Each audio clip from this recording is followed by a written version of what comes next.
Rhymes? Rhymes? Like it's a Jeopardy title. Rhymes with green. Rhymes with greens. Green. Just one. Green. Greens. Rhymes with green. It's showtime. So we could just be comfortable then? Yes, we can just be comfortable. Okay, so you're gonna tell everybody that we just finished a full production show just now. Yes, you just finished the Easter show here. special. This was a corporate gig, which is, sounds easy, sounds big money-ish, but Don't fall. it's exhausting when you bring a whole team down, which you saw, and it's family. And when you have family, you have children. And when you have children, you have the adults, and you walk that thin line of entertaining everybody. Just ask you the same questions. What the same questions? I'm a nurse. I know. So welcome to the Rhymes with Green podcast. My name is Ryan Bussell, and I'm joined today by Gemini, Johnny Gemini, the one and only. And he's a musician and a comedian and an all-around really funny guy. I'm sure there's a whole list of other things you do, street performing, anything. This is your guy. I met this gentleman at the 1.5 FM live studio, man, and he was doing good then, and now it's so wild to see people moving up, He's got his own podcast, and I'm privileged to be one of, I guess the performers that you have on your, and I just want to say it, if you start making money with this, you better give a little cash over, you know what I mean? No, you give it to the children. I'm just saying that, you know what I mean? But it is the kids. Yes, be nice, it'll come back to you. And that's how it started for me. I started on the streets, it sounds... Streets where? Central Park West. I did ventriloquism. That's what I mainly do, and where I get to have the puppets come alive, man, it's the best magic of all. And they're all the people I know, so their personalities are kind of already set, but really starting was in, when I was 8 years old, I had, a puppet, and I always called it ventriloquism. The people at the hospital, the doctors, they had another big name, I couldn't even pronounce it. But it was... They called it something else. Right, sure, you know what I mean? I don't know who's getting the podcast over here, So, and doing in Central Park was, I was in a union working for ABC. One Life to Live, dragging cables around, that's all I did, but they paid for my full college at the time. ABC did. I went to Brooklyn College. I started in New Paltz and went to Brooklyn College. But they were paying for it right in New York. And I was in this union, dragging around the cables. But we were always going on strike. I don't know if you, it was always going on strike. You can look it up. It was called NABIT. And ABC, we were marching with the sign and the whole thing. And then you could go drink, because 100 feet or 100 yards away, by law, there was always a bar. You know what I'm saying? So you'd drink and walk, and then you drink and, happily. You crawl. Wherever it took, you know what I mean? With the rat and everything. But I couldn't do this for too long. I don't know if you notice, I'm like a little built up energy type of thing, And with that, I convinced, people that were just always drinking a month and a half of this. And the guy that did the lights for Central Park and all the parties, and the sound guy, and we brought out sound and light, and I did ventriloquism. My first puppet that I bought from Tannen's, it's a beautiful magic shop. David Copperfield came from there, and it was on Broadway. A lot of the street guys hung out there, street performers, hung out there. And I had a black puppet that was awesome, because he was made from a friend of mine. I don't know, he was the funniest kid on the block. And what's his name? His name is Mark. His mother needed a Mark. You needed security. It was Central Park. We had a hat down with money, so I made a deal with some of the, people that might be dealing things in this park, and I don't know, made a deal with them. They get a third of the hat. 1/3 goes to them as long as the hat was there. Good. sounds Everybody good. got it. Always worked. It was working a good system. You know, Jamaican guy. You know, very stern Jamaican guy. You know, and until this one time, we would learn that you could make more money if you started another show right after. One, kept the money, and just looked like everybody would come and go. So we were doing this, which means the money is there from the first show. A guy comes over, dragging his leg, and staring at the money.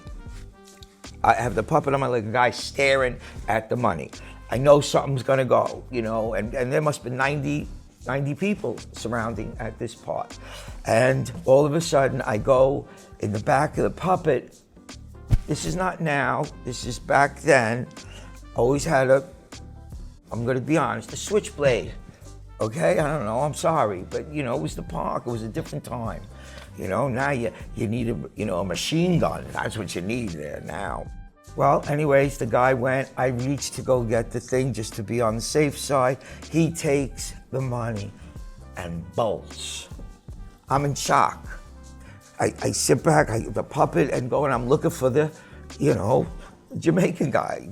And he's looking at me, we're looking at each other. And he whistles, and he doesn't do the finger thing, he just out of nowhere, bang. It looked like, and I still remember this to this day, it looked like somebody came out of a tree, another guy out of a bush, bang, this guy tackled him, dragged him in, his feet were dragging into the park. Shoot, this little black girl comes out with the hat, starts going around to the people. People think this is part of the show that's going on, you know? I'm trying to be funny, like, oh, the puppet saying that was your father. I knew it was your father. He's always getting the money. It was not my father. You understand? Making it funny. Okay, here's the part that should be in the movie. I went over to the Jamaican guy after, and I didn't know if we were always getting along. You know, they're very street thing, and I don't know if he ever trusted, but everything was working.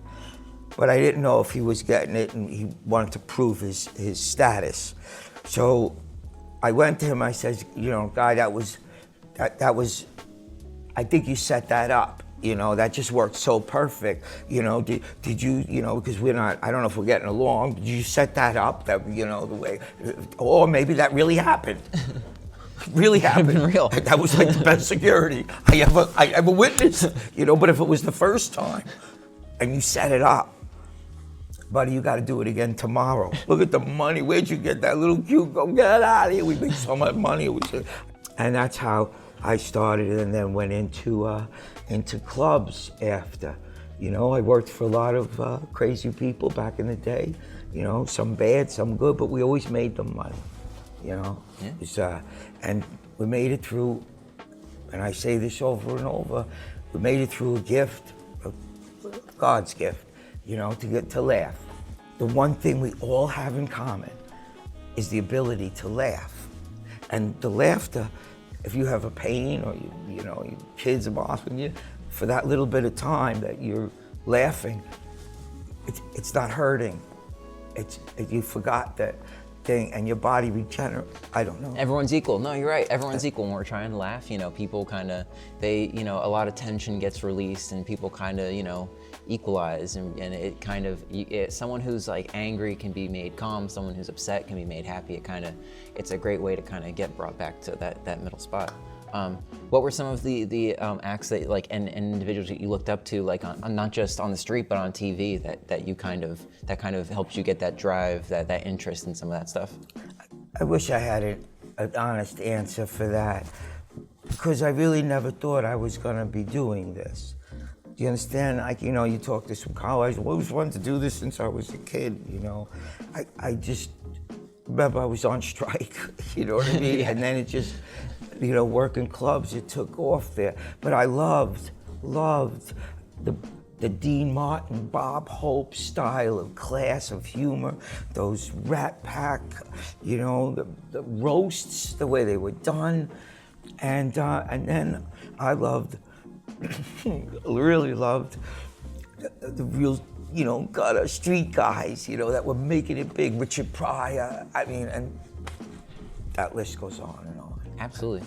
What kind of things do you kind of bring from then to your show still today? Is there still like, are there like parts of your show that you've been working on like literally your entire career, or? There is no way that one of my shows, as you notice, could ever be duplicated. I try so that everybody understands this is this time, this is this time, this is this time. But I mean, so the doctor wanted you to be the nurse. He said my legs were the best.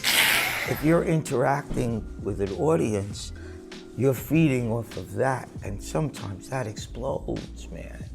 And as a good entertainer, or one that picks up on that, that show's ready to blow up, man, and that's awesome. And you're looking for that at any time. So everyone's different, you know? I mean, you try to set them up, like with the puppets, you got like set up lines, you know, but if it goes off the rail, you gotta go with it. Yeah. You know, and I think that, you know, I didn't learn from, you know, a school or, you know, the Get Funny school or something like that. Learn through trial and error, you know? Yeah, and absolutely. when you make the error, you don't want to make the same mistake twice. Is that kind of clear? Okay. Old sayings, vaudevillian sayings. One for you, clubs come, clubs go. But a good entertainer is always the show. The good ones, the die-hard comedians, or, you know, jugglers, magicians, singers, you know, those ones that grind it a little bit. And, you know, hopefully they make it or whatever their dream would be in this. There are so many parts in this business that you could be a part of the creativity of, you know, a show, a performance, laughter, you know, drama. There's so many parts. You don't have to be the front guy, you know? You could be the guy behind the scenes. You're coordinating the lights for that feel that theaters only can bring, or, you know, the sound guy, or, you know, you could be the actual place, you know, that is putting the productions together.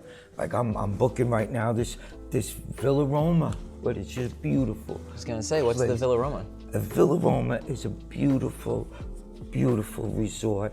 They have everything there, you know, and it's from 60 years ago. It's still, you know, that charm to it.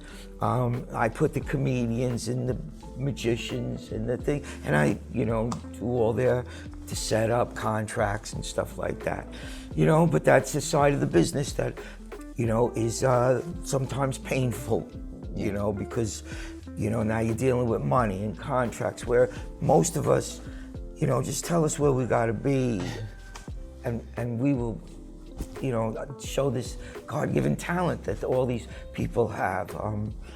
You know, I'm gonna leave it at that right now, but we're gonna go to your next segment, and I'll tell you what happened behind the business when somebody just, you know, stops paying.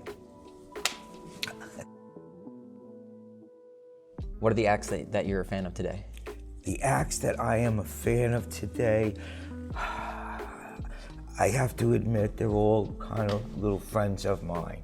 I love this, if you didn't get to see him, Jeff Norris, man. We have a show actually together called Married with Laughter, that his wife, who is a awesome, smart, intelligent vice president of a big corporation, and she comes and does this Married with Laughter with us. And I think that's, and Mark Riccadonna, man, another guy who puts it, you know, and you know, producer, this guy's does everything, but he has the training. Not everybody knows until you put him to work and watch how he, you know, develops it behind the scenes. And you know, awesome. I hired him for, you know, two plays that we had. And thank you, you know, to him and the rest of that cast. It was the parishioner, you know. But I'm in that, you know, that range of entertainment that's like $3,000 and less. You understand? That's where I'm one of those entertainers. But, you know, we're still, you know, like it is on the street sometimes. You got to captivate that audience. I'm gonna leave it at that. I'm gonna leave it at Absolutely, that. dude. Thank you man. so much for All coming on the right, thank podcast. you. Make I'll sure see you like next time. Make sure you like and subscribe, and stick around for the next episode. We'll see you there. Good. Awesome.